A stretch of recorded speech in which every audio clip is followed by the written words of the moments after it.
সালামু আলাইকুম ওরহমতুল্লাহ বারাকাতুহু। বুখারী শরীফের কিতাবুল ইলম থেকে আজকে একটি গুরুত্বপূর্ণ হাদিস আপনার কাছে নিয়ে এসেছি। ইনশাআল্লাহ তাআলা অনেক উপকৃত হবেন। আন আবি হুরায়রা রাদিয়াল্লাহু তাআলা আনহু আনিন নবী সাল্লাল্লাহু আলাইহি ওয়াসাল্লাম قال تسموا باسمي ولا تكنوا بكنيتي ومن رآني في المنام فقد رآني فإن الشيطان لا يتمثل في صورتي ومن كذب علي متعمدا فليتبوأ مقعده من النار أو كما قال رسول الله صلى الله عليه وسلم। প্রথমে তরজমা শুনি। হযরত আবু হুরায়রা রাদিয়াল্লাহু তাআলা আনহু থেকে বর্ণিত, তিনি নবী করিম আলাইহিস সালাতু সালাম থেকে বর্ণনা করেন যে প্রিয় নবী আলাইহিস সালাতু সালাম ইরশাদ করেছেন, তাসাম্মু বিইসমি, আমার নামের সাথে নাম রাখো। যেমন মোহাম্মদ, সুলাইমান, ইলিয়াস, আহমদ, তো আমার নামের সাথে নাম রাখো। ওয়ালা তাকান্নু বিকুনিয়াতি, এবং আমার কুনিয়ত দিয়ে তোমরা, আমার যে কুনিয়ত আছে, যেমন আবুল কাসিম, এটা প্রিয় নবী আলাইহিস সালাতু সালামের কুনিয়ত, আমার কুনিয়ত দিয়ে তোমরা তোমাদের কুনিয়ত রাখো না বা তোমাদের নাম রাখো না। সুতরাং হাদিস শরীফের মধ্যে স্পষ্টভাবে নবী পাক সাল্লাল্লাহু আলাইহি সাল্লামের কুনিয়ত নিজের জন্য ব্যবহার করতে মানা করা হয়েছে।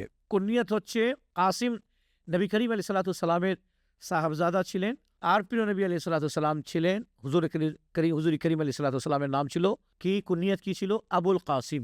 সুতরাং আমরা আবুল কাসিম নামটা রাখবো না, কারণ নবী পাক সাল্লাল্লাহু আলাইহি সাল্লাম বুখারী শরীফে মানা করেছেন।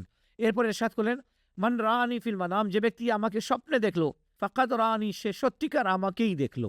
যে আমাকে স্বপ্নে দেখলো সে সত্যিকার আমাকেই দেখলো। ফাইন্না শাইতানা লা ইয়াতামাসসালু ফি সূরাতি, কারণ শয়তান আমার রূপ ধারণ করতে পারে না। আল্লাহ তাআলা তাকে এই ক্ষমতা বা ইখতিয়ার দেননি। এরপরে ইরশাদ করলেন, ওয়ামান কাযাবা আলাইয়া মুতাআম্মিদান ফালইয়াতাবাওয়াউ মাকআদুহু মিনান নার, যে আমার ওপর আমাকে দিয়ে মিথ্যা কথা বলবে, অথচ নবী পাক সাল্লাল্লাহু আলাইহি সাল্লামকে দেখেনি, অথচ বলছে আমি রসুলকে স্বপ্নে দেখেছি।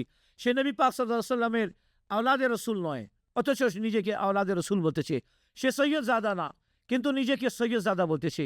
তার কাছে নসবের কোনো দলিল নাই, সিজরায়ে নসব নাই তার কাছে, অথচ সে নিজেকে সৈয়দ জাদা বলতেছে, আওলাদে রসুল বলতেছে।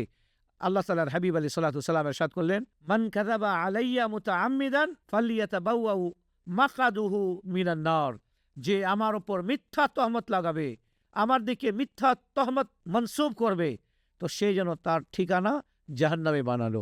মনে রাখবেন, কয়েকটা নাম আছে যেই নাম রাখা থেকে আমাদেরকে বিরত থাকতে হবে। এক, আবুল কাসিম, এটা নবী পাক সাল্লাল্লাহু আলাইহি ওয়াসাল্লামের কুনিয়ত। দ্বিতীয় হচ্ছে খায়রুল বাশার, মানে মানুষের মধ্যে সর্বশ্রেষ্ঠ, উনি হচ্ছেন নবী পাক সাল্লাল্লাহু আলাইহি ওয়াসাল্লাম। এভাবে হচ্ছে আবুল বাশার, মানব জাতির পিতা, উনি হচ্ছেন হযরতে আদম আলাইহিস সালাম। এভাবে হচ্ছে রুহুল আমিন, উনি হচ্ছেন জিবরিল আমিন। ঠিক আছে? এভাবে আব্দুর রহমান যদি নাম হয়, তাহলে আমরা পুরো নাম নেব আব্দুর রহমান, শুধু রহমান বলে ডাকবো না। আব্দুল গফুর যদি নাম হয়, তো শুধু গফুর বলে ডাকবো না, আব্দুল গফুর। আল্লাহ সুবহানাহু ওয়া তাআলা, খুব গুরুত্বপূর্ণ বিষয়, এটাকে শেয়ার করুন এবং তুফানের মতো আপনি ছড়িয়ে দিন। আল্লাহ তাআলা আপনাকে জাযায়ে খায়র দান করবেন ইনশাআল্লাহ তাআলা।